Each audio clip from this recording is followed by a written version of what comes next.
I'm Taura Brown, and I'm being evicted.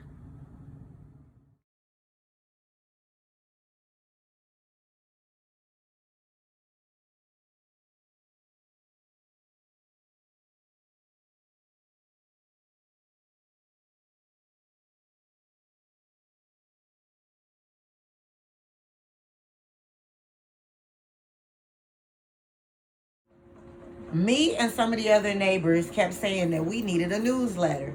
She likes to have these little monthly meetings, and they're really nothing but odes to Faith Fowler. She makes us sit there and listen to all the shit she's doing and how she's making the world a better place. But it's nothing productive.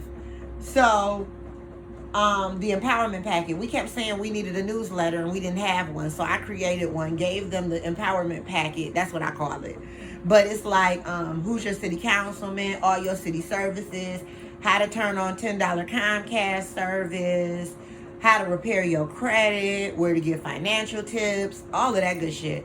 I put it in a bag with a calendar, a piece of candy, and I think a Christmas card, maybe, I can't remember. And I put it on everybody's door.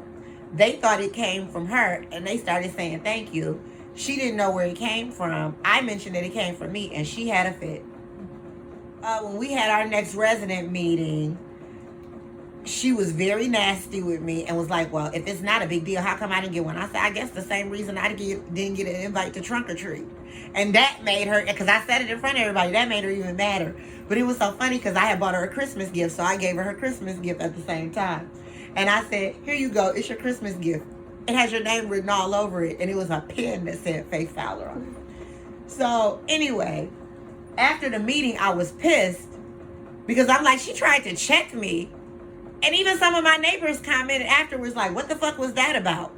So I sent her an email like, I didn't cuss you out because a 5-year-old was there. Essentially, I didn't use those words, but I'm like, don't keep coming for me because this is the last straw.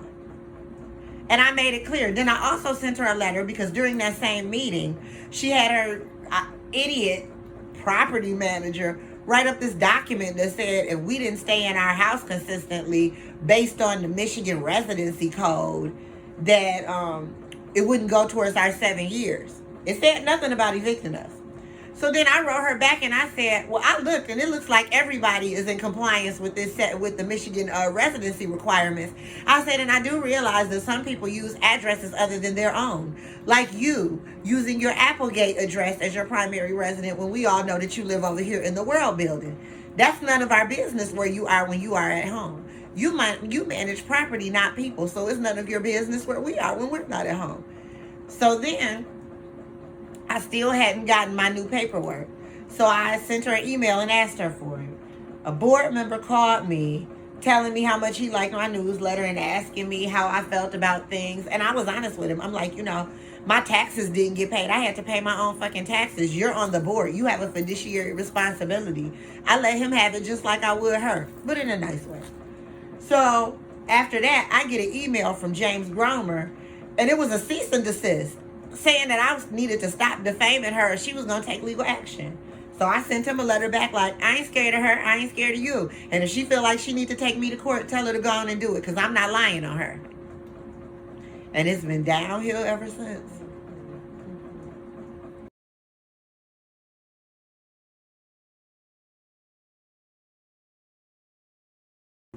So the letter he sent me was like, you have no right to renewal. And I told my neighbors, I put that in the next newsletter. Did you know? We have, according to Faith Fowler's attorney, we have no right to renewal. Then he sent me a notice telling me, he sent the official, he said, consider this your official notice that you will not be renewed. And I told him, consider this your official notice, I'm not moving. So the next thing he sent me, I was like, surely they must be kidding. So I paid my rent. I kept paying my rent. He sent me a 30-day notice and was like, yeah, we're not accepting your rent. And if you pay your rent again, we're not going to take it.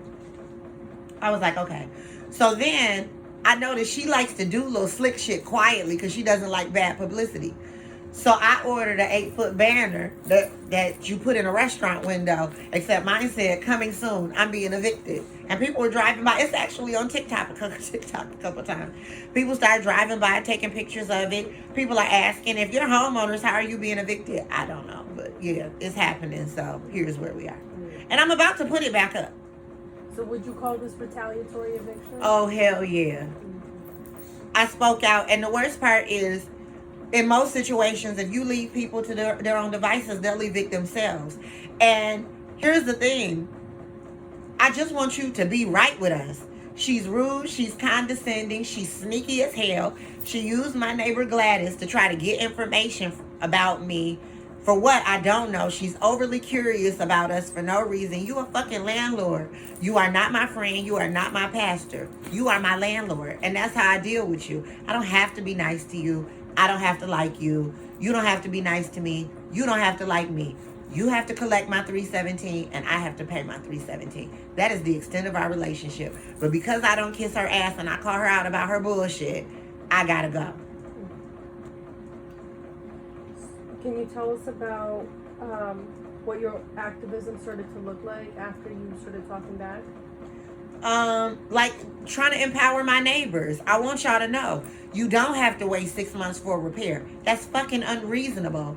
You don't have to sit here and wait and watch her give somebody, one of her volunteers, a brand new washing machine and yours is still leaking. Like, it was bullshit. Like, just like you're sending me a cease and desist because I'm telling a board member that you allowed a property to go into foreclosure and our taxes are late.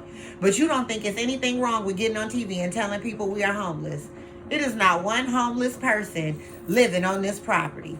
There's a librarian, there's a delivery person / computer programmer, there's an administrative assistant here. We all got professional jobs. But so that you can go out and be a professional beggar and solicit funds from donors, you tell them that we're homeless. And we let you because we want our houses.